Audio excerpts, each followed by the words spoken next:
નમસ્કાર, આપ જોઈ રહ્યા છો સ્પાર્ક ટુડે ન્યૂઝ। નવસારીમાં પૂર પ્રભાવિત વિસ્તારો માટે મદદે આવ્યા છે સુરતના યુવાનો।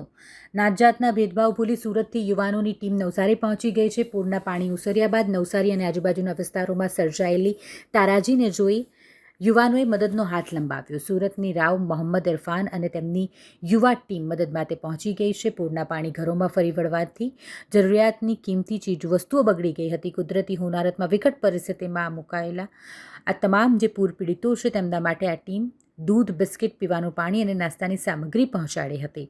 પૂર પ્રભાવિત વિસ્તારમાં માત્ર મુસ્લિમ જ નહીં પરંતુ હિન્દુ સહિત તમામ ધર્મ અને વર્ગના જરૂરિયાતમંદ લોકોની તેઓએ મદદ કરી છે।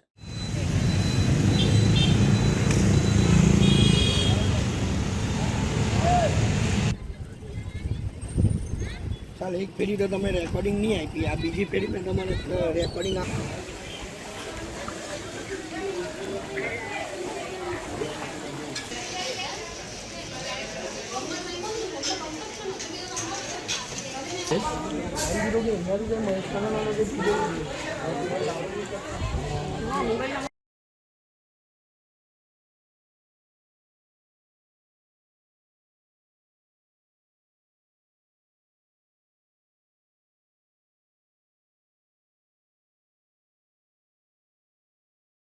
સુરતથી અહીંયા આવ્યા છે। અહીંયાથી પોઝિશન જોઈ અમે તો એ હિસાબે અમારા ફ્રેન્ડ સર્કલમાંથી અમે કોન્ટ્રીબ્યુશન બધા પાસેથી લીધું અને એના હિસાબે અમે મદદ કરવા આવ્યા છે।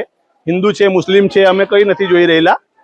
દરેક ઘર દીઠ અમે અમારી હિસાબથી જે અમારો સિચ્યુએશન છે એ હિસાબથી અમે બધાને બાંટી રહેલા છીએ। બધાને અમે અપીલ કરીએ છીએ કે આ લોકોની પરિસ્થિતિ હમણાં બહુ ખરાબ છે, તો જીવન જરૂરિયાતની જે પણ વસ્તુ એમને લાગતી વળગતી હોય એના માટે હું જાહેર જનતાને અપીલ કરું છું કે જેનાથી જેટલી શક્ય બની શકે એટલી મદદ કરે અને આ લોકોને સહકાર આપે।